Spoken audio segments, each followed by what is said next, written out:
Ya, Gimana pendapat Tom mengenai bisnis kopi di tahun 2024 ini? tahun 2024 ini di mana nih, di Indonesia atau di Bandung? Di Bandung aja lah, nggak Di usah. Bandung ya.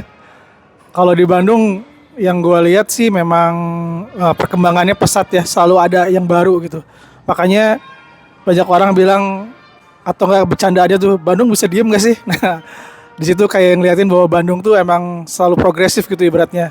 Ada inovasi baru, ketika ada tren baru juga pada rame ngikutin. Terus juga ada yang bikin satu, ada tren baru sama dia dikomplitin gitu loh ibaratnya secara konsep gitu. Jadi kalau menurut gue sih di 2004 cukup, ya 2024 cukup dinamis, dan itu tadi nggak bisa diem Bandung sih. Tapi maksudnya dengan begitu banyaknya bisnis kopi di Bandung ini, apakah itu masih jadi satu peluang usaha yang bagus?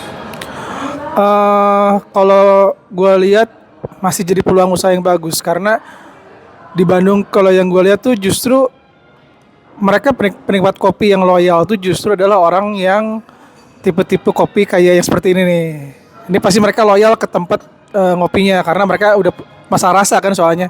Tapi kalau buat anak-anak muda atau yang emang pemburu kuliner, mereka justru selalu mencari yang baru karena experience-nya mereka cari. Kan mereka mungkin rasa udah punya satu tempat yang dituju, tapi untuk mereka tipenya tuh yang emang mencari yang baru, experience rasa gitu. Jadi kalau menurut saya memang kalau di tadi gue, sekarang saya ya di Bandung sih, buat bisnis kopi masih peluang masih banyak sih. Takut berarti ya? Nggak usah takut, nggak usah takut. Jadi sudah. Ada yang ngatur. Terakhir Pak, Ya.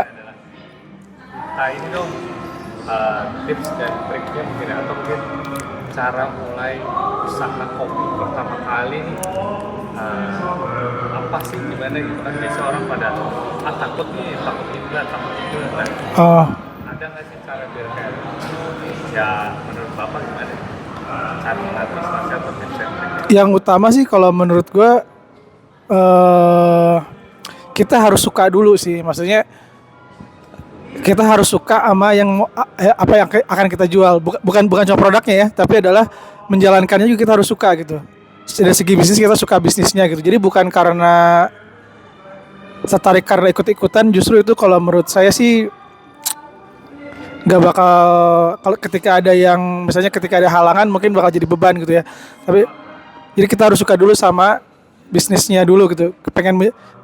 Bisa gini, kita suka kopi karena kita suka menikmati kopinya, kita suka sama suasananya gitu. Bukan karena oh ini ramai ya, bikinnya seperti ini gitu. Itu mungkin nggak akan baik gitu ya.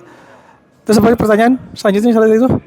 Tadi pertanyaan apa lagi? Jadi maksudnya lebih suka ke bisnisnya atau si kopinya dulu nih? Kan pasti pertamanya dari kopinya dulu. Kayak harus suka kopi berarti. Iya, harus. Jadi mungkin gini, awalnya adalah kita dari penikmat kuliner. Kita jadi awalnya ada penikmat kuliner yang ibaratnya mencoba. Wah, enak ya kalau punya tempat seperti ini. Pasti gitu kan ujung-ujungnya kan, setelah sering nyoba, wah enak ya kalau punya tempat seperti ini. Nah, dari situ adalah sebuah angan-angan yang bisa dijadikan bukan menjadikan pertanda bahwa ya lu menyukai itu gitu, menyukai dari yang awalnya pencicip akhirnya jadi pengen punya gitu kan. Nah, dari situ bisa dijadikan awal untuk memulai bisnis. Selanjutnya kalau menurut saya sih adalah Dan triknya di saat baru mulai cari partner yang tepat sih. Benar-benar itu, karena kalau sendiri dilakuin sendiri gokil sih. Ibaratnya nggak, karena mungkin ada hal-hal yang nggak lu tahu tapi bisa dikonflikkan oleh orang lain gitu. Jadi memang yang paling bagus adalah kolaborasi. Ya kalau misalnya seluruhnya bisa dilakukan sendiri bagus, tapi kan ibaratnya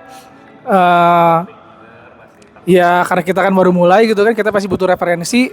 Jadi cara yang terbaik kalau menurut saya adalah kolaborasi sih. Cari partner yang tepat gitu. Dan sama cari partner yang punya tempat juga. Itu. Siap. Tepat. Terima kasih banyak Pak Meda. Siap, sama-sama. Oke, selamat pagi Chef. Selamat pagi. Chef,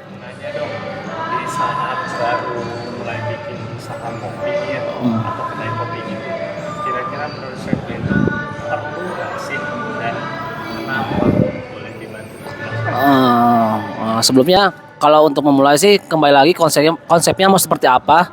Apakah kopi shopnya itu sendiri hanya untuk menjual minumannya saja atau membutuhkan makanan juga? Karena beberapa kopi shop juga kan ada yang tidak mau ya si makanan itu mengganggu rasa di mulutnya untuk menikmati kopi. Mungkin ada yang rasa pedas, asam, manis karena mengganggu jadi aroma si kopinya itu sendiri. Tapi itu kan lebih segmented ya. Nah, tapi kalau kita berbicara bisnis, peluang mungkin itu lebih baik ya.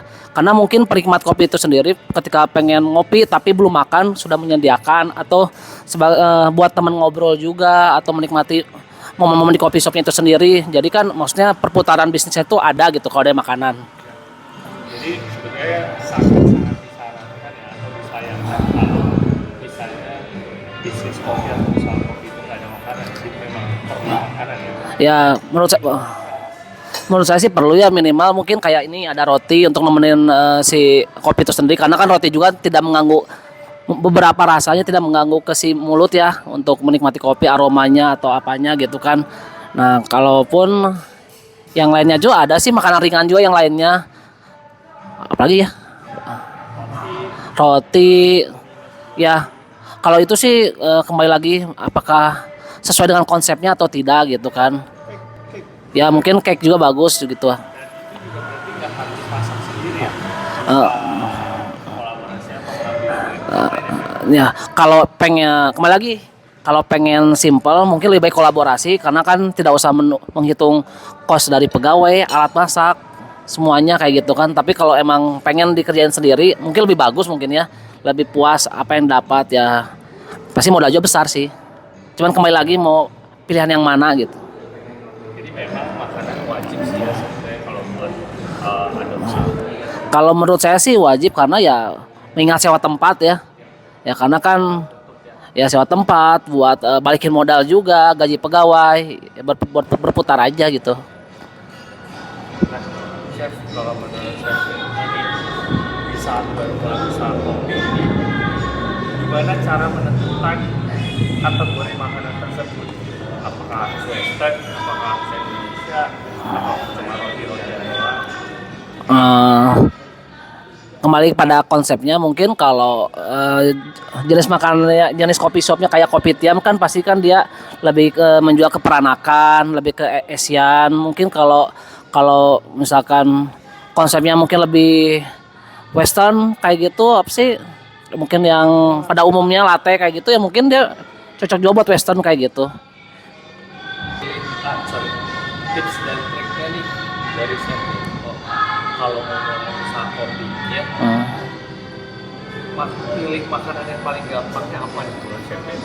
Bikin analogi aja kalau misalnya kita pemula nih, udah kopi mah udah settle, tapi makanannya apa nih yang paling gampang?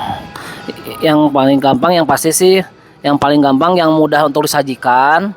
Apakah manpowernya cukup atau tidak, equipmentnya cukup atau tidak. Kalau bisa seminim mungkin sih dikerjakannya. Ya mungkin kayak roti juga kan mungkin bisa ambil ke temen atau ke siapa. Atau kan sekarang ada sistem yang kayak gini. Misalkan ada jual menu, jual makanan per menu.